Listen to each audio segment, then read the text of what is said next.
La historia del fútbol europeo de finales del siglo XX no se puede entender sin hablar del Parma Calcio, una entidad más bien modesta, representante de una zona gastronómicamente muy importante, como lo es Emilia-Romagna, que se transformó en poco más de una década en una de las fuerzas dominantes más importantes que tenía el fútbol a nivel continental. Sin embargo, este ascenso meteórico que llevó al club a conquistar 8 títulos en apenas 10 años se acabó esfumando de una manera increíble. Siempre estuvo ligado al crecimiento que terminó siendo fraudulento de su mayor accionista, la multinacional láctea Parmalat. En este video vamos a hablar del Parma y todo lo que ocurrió respecto al Parmalat y a posterior qué es lo que ha ocurrido con un equipo que no ha dejado de sufrir desde entonces.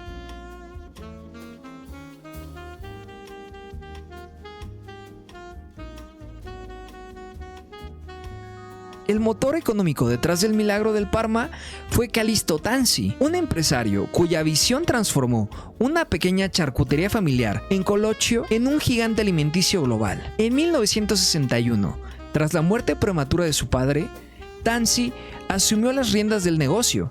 Con tan solo 22 años, abandonó sus estudios universitarios para centrarse en una industria que estaba a punto de ser revolucionada por la tecnología. La clave del éxito inicial de Parmalat fue la adopción del proceso de pasteurización, que permitió comercializar la leche con una vida útil de meses, sin necesidad de refrigeración constante. Esta innovación, junto a los envases de Tetra Pak, no solo democratizó el acceso a los productos lácteos en toda la península italiana, sino que sentó las bases para una expansión internacional agresiva. No obstante, Tanzi se dio cuenta muy rápido que tener un muy buen producto no funcionaba si no contaba con un aparato de mercadotecnia que lo respaldara. Así que entendió que necesitaba prestigio y visibilidad a nivel global, algo que el deporte le daría en un futuro. A partir de la década de los 70s, Parmalat se convirtió en pionera del marketing deportivo en Italia. Su logotipo comenzó a aparecer en los trajes de esquiadores de élite, como Gustav Thoni e Ingemar Stenmark, y más tarde se vinculó al mundo de la velocidad, patrocinando al equipo Barnham de la Fórmula 1 y a los campeones del mundo como Niki Lauda y Nelson Piquet. Esta estrategia de embajadores globales permitió que una marca de leche fuera percibida como un símbolo de éxito, vanguardia y poder económico, preparando el terreno para la adquisición del club de su ciudad natal, el Parma, que por entonces estaba en divisiones inferiores. Hasta finales de los años 80, el Parma era un equipo con una historia discreta, oscilando constantemente entre la Serie B y la Serie C. La transformación radical comenzó en 1989, con la contratación de un técnico por entonces conocido, Nevio Scala. Bajo la gestión de Scala y con el respaldo financiero inicial de Parmalat, que ya poseía una parte minoritaria del club antes de tomar el control total tras la muerte del anterior dueño, Ernesto Ceresini, el Parma logró un ascenso histórico a la Serie A en la temporada 1989-1990, tras vencer a su rival regional, la Reggiana. La llegada a la máxima categoría no fue el final de un trayecto, sino el inicio de una de las historias más fascinantes del fútbol italiano. Desde la década de los 80s y toda la época de los 90s, el fútbol italiano fue visto como el fútbol más importante del mundo, ya sea bien por ser el más cosmopolita o tener a los extranjeros más importantes del mundo. Y en los 90s no sería la excepción. De hecho, particularmente en esta década es cuando se empieza a utilizar la denominación de las 7 hermanas, es decir, los equipos más dominantes del fútbol italiano, que serían Juventus, Milan, Inter, Lazio, Roma, la Fiorentina y el Parma. En su primera temporada en la Serie A, la 1990-1991, el Parma terminó sexto, clasificándose por primera vez a la Copa de la UEFA. La década de los 90s se convirtió en una procesión de trofeos que validaron la inversión de Tanzi. En 1992, el club conquistó su primera Copa Italia al derrotar a la Juventus en la final. Un año después, el Parma alcanzó la gloria europea al ganar la Recopa de Europa en el estadio de Wembley frente al Royal Antwerp de Bélgica. Estos éxitos no eran incidentales, eran el resultado de una política de fichajes que combinaba jóvenes talentos con estrellas internacionales consolidadas, todo bajo el paraguas de una empresa que parecía no tener límites de crédito. Nevio Scala implementó un sistema basado en la flexibilidad táctica, utilizando a menudo una defensa de 5 hombres con laterales de largo recorrido como Antonio Benarribo y Alberto Di Chiara, quienes se convirtieron en piezas fundamentales para el estilo de contraataque del equipo. El éxito de este modelo permitió al Parma no solo competir, sino superar a equipos con presupuestos y base de aficionados mucho mayores. La estabilidad técnica bajo la tutela de Scala, que permaneció en el cargo hasta 1996, fue un pilar de la época dorada que permitió al club establecer una identidad propia más allá del dinero de Parmalat. El Parma de los 90s realmente era una locura. Yo crecí escuchando que el Parma y su estadio Ennio Tardini era conocido como el cementerio de elefantes, porque equipos gigantescos llegaban a ese estadio a morir. Y es que no solamente llegaron futbolistas que marcaron una época para ese club, se volvieron en figuras de calibre mundial. La capacidad del Parma para identificar y adquirir talento joven fue una de sus mayores fortalezas, aunque a menudo esas adquisiciones se realizaron con fondos que, según se descubrió más tarde, provenían de deudas ocultas y desvíos de capital del grupo Parmalat. Futbolistas como Buffon, Thuram, Cannavaro, Sensini, Dino Baggio, Juan Sebastián Verón, Crespo, Enrique Chiesa, Tomás Brolin, Couto, El Tina Asprilla, Di Baggio, Nakata, Gilardino o Adriano Leite son un claro ejemplo de grandes jugadores que muchos de ellos llegaron a coincidir. Es algo así como lo que ocurrió con el Brighton en los últimos años, en donde llegó a coincidir en un mediocampo tanto futbolistas como Moisés Caicedo como Alexis McAllister. O sea, salvando distancias, es una cosa que es muy difícil de ver. Si no, simplemente vean la alineación de la final de la Copa de la UEFA que le ganaron al Marsella y van a darse cuenta la calidad de nombres que tenían. De hecho, pues ¿por qué no la pongo mejor?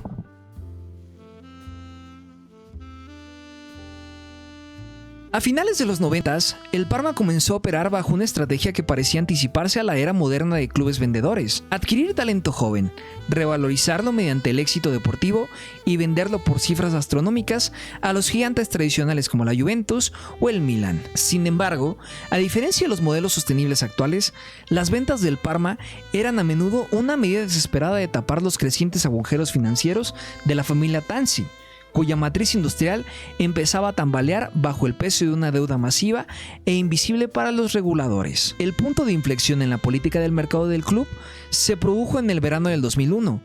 En una sola ventana de transferencias, el Parma se deshizo de sus 2 activos más valiosos en la retaguardia.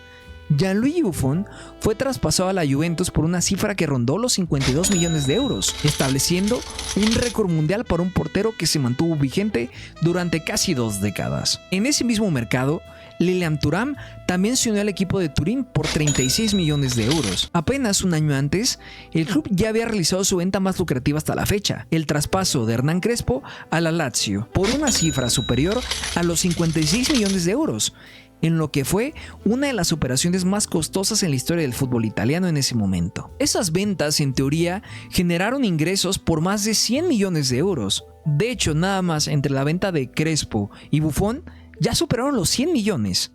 Hay que sumarlo de Thuram y los demás futbolistas. Pero aquí es donde viene una pregunta importante. Después de consumarse esas ventas, ¿a dónde fue a parar ese dinero? El 19 de diciembre de 2003, el castillo de naipes sobre el cual se asentaba el Parma y gran parte de la economía industrial italiana se derrumbó. Todo comenzó con una auditoría en donde se descubrió que una cuenta en Islas Caimán con 3.950 millones de euros en efectivo era una completa invención.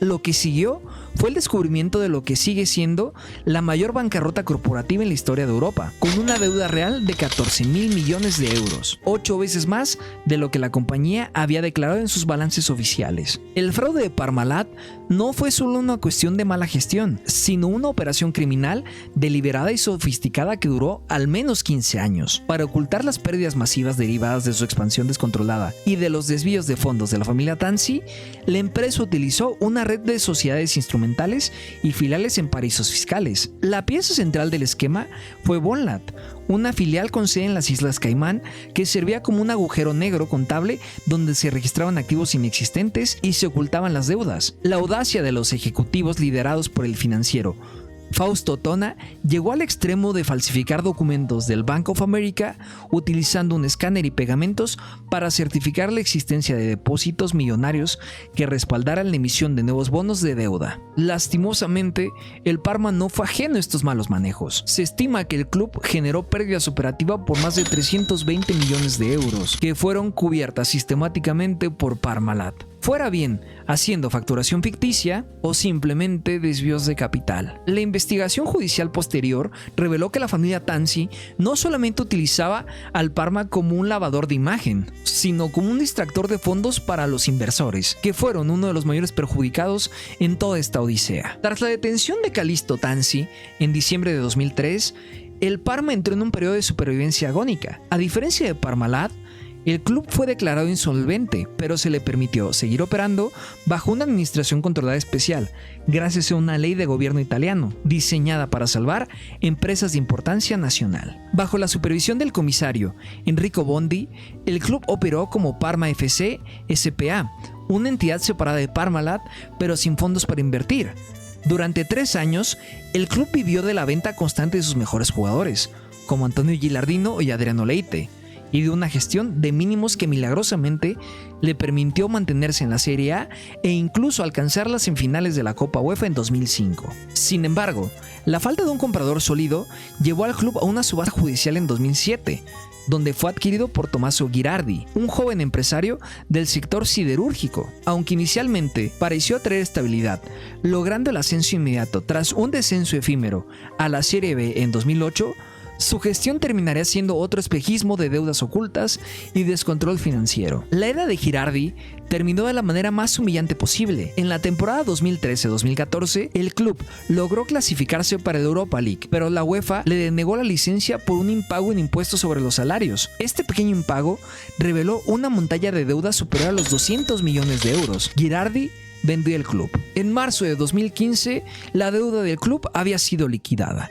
Y una de las imágenes más tristes que se recuerda en el mundo del fútbol ocurrió con el Parma, que tuvo que vender y subastar sus trofeos tanto de Copa de la UEFA como Recopa y sus copas nacionales, en un intento desesperado para recuperar un poco de dinero que necesitaba pagarle a sus acreedores y también a muchos jugadores que tenían meses sin cobrar. Afortunadamente, el Parma ya cuenta otra vez con esos trofeos, volvieron a estar en donde jamás debieron haberse ido. Aunque en aquel momento, al no encontrar ningún comprador dispuesto a asumir la deuda deportiva, el Parma Calcio dejó de existir tras un siglo de historia. Ya estamos por terminar este video, así que por favor, si te gusta este tipo de historias del mundo del fútbol, deja tu me gusta y suscríbete a este canal. Te lo agradeceré muchísimo. La desaparición del club original no significó el fin del fútbol en la ciudad. Bajo el liderazgo de un grupo de empresarios locales vinculado al nuevo inicio y con el respaldo moral de figuras como Nevio Scala, nació el Parma Calcio 1913. Este nuevo club tuvo que comenzar su andadura desde la Serie D, la categoría más baja del fútbol nacional italiano, pero lo hizo con un apoyo popular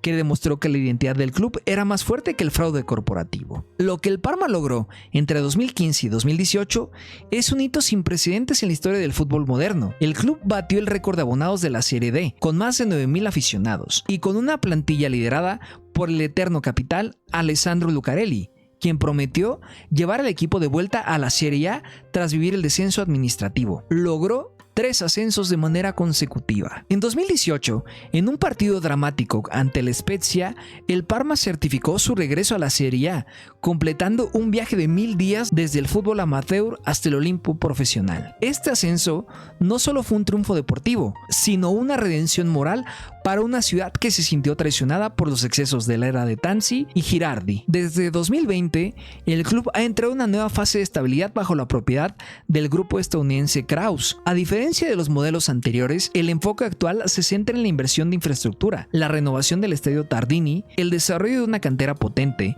y una gestión financiera prudente que busca evitar los errores del pasado. Aunque el equipo sufrió un descenso a la Serie B en 2021, su retorno a la máxima categoría en 2024 como campeones de segunda división consolida al Parma como un club saneado y con futuro. La historia del Parma sí o sí tiene que ser vinculada a lo ocurrido con Parmalat. De hecho, resulta muy complicado no pensar en el fútbol italiano y no pase por tu cabeza los escándalos en los que se ha visto envuelto. Pero a pesar de todo lo que ha ocurrido, el legado de los clubes italianos, y en este caso el del Parma, sigue intacto.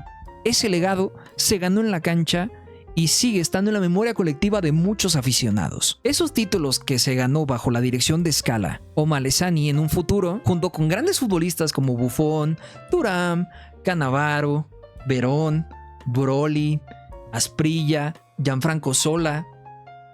Qué jugadorazo era Sola, por Dios. Crespo o el papá de Federico Chiesa, Enrico, van a quedar ahí siempre. Están en los registros de la historia.